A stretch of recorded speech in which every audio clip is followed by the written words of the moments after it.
pretty awesome. I think a lot of people are afraid to eat it. It's just like a spaghetti in a squash form. More macro friendly than spaghetti. I think it tastes better, but that's just a preference thing. The important part is if you overcook it to where it gets really, really mushy, it doesn't taste good. It gets really watery. I actually like to just slightly undercook it so it's a bit crunchy, and then when you warm it up, if you're meal prepping, it makes it taste a lot better. You gotta use a ton of olive oil and just like douse it in butter to make it taste good, but that is not true.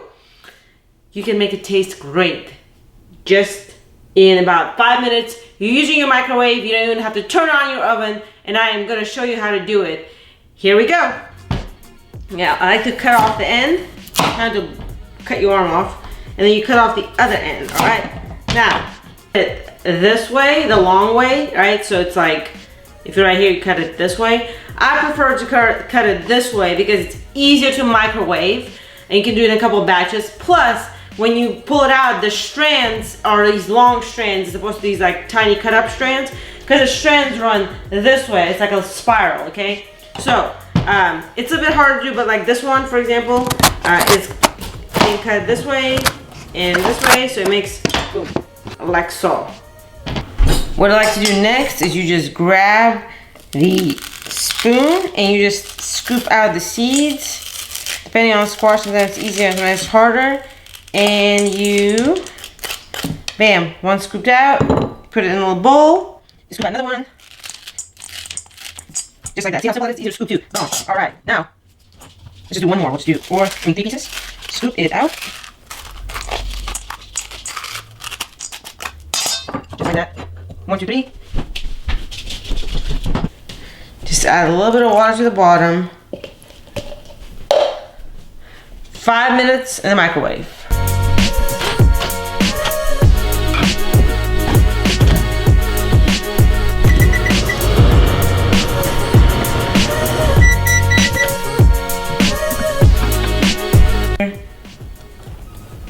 Ooh, it's hot.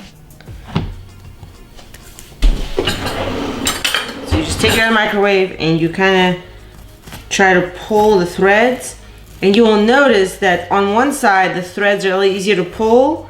On the other side there's a bit of resistance, okay? So that means it's not quite done yet, okay? So I'm assuming the bottom pieces are easier to pull than the top ones, so you just rotate them, easy. Ooh, hot. Rotate. Use gloves. Rotate and put it back in. Now this time you don't need 5 minutes, you just need like a couple of minutes. So 2 more minutes. I added 2 more minutes because I've done this before, and it's just gonna depend on the squash. Certain squashes, 5 minutes they're gonna be done. Certain ones you might need to put them for 5 minutes and they still may be hard when you try to scoop them out. So 2 more minutes and we'll come back. Magic of film, 2 minutes is done. All right, now it should be done. I'm gonna show you a little trick made whatever, to pull it a lot easier. Okay, so it's pretty hot, all right, pull it out. Let's see, so you can do the slow method where you are just kind of hand by hand pulling it like this, or the faster method that I prefer is this. You take it, you put it in a bigger bowl. It's hot, careful. All right, you gotta get a little silicone spatula, and you find the edge, okay? So when you find the edge, you run it along the edge. Hope this camera's catching it. So you keep running it along the edge.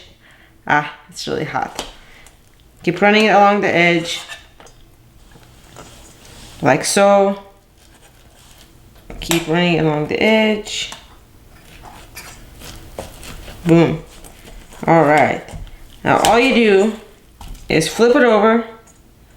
You might not even need to run it along this edge, but you just run it along the edge.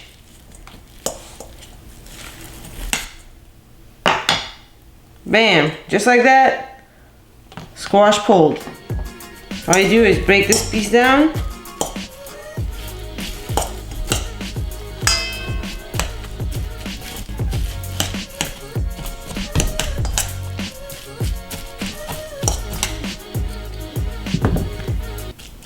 And there you go. Perfect spaghetti squash.